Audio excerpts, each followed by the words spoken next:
Dalam pelaksanaan TMMD ke-111, Kodim 0718 Pati selalu menunggal dengan rakyat.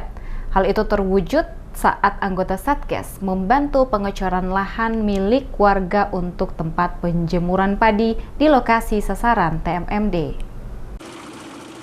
Tujuan program TMMD adalah mewujudkan kemanunggalan TNI Rakyat dengan selalu membaur bersama membantu warga dalam berbagai hal. Seperti kali ini, selain melaksanakan pengerjaan pembangunan rumah tidak layak huni, anggota Satgas membantu pengecoran lahan milik warga yang digunakan sebagai tempat menjemur padi. Sersan Mayor M. Suyatno mengatakan, dengan membantu warga, TNI dapat terus menunggal dengan rakyat. Oleh karena itu, agar TNI Rakyat dapat guyup rukun sehingga dapat meninggalkan kesan yang dikenang suatu saat nanti.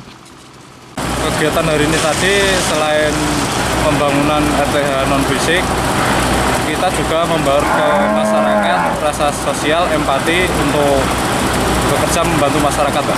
Tadi membantu untuk pengecoran lahan untuk pemanasan padi, Pak.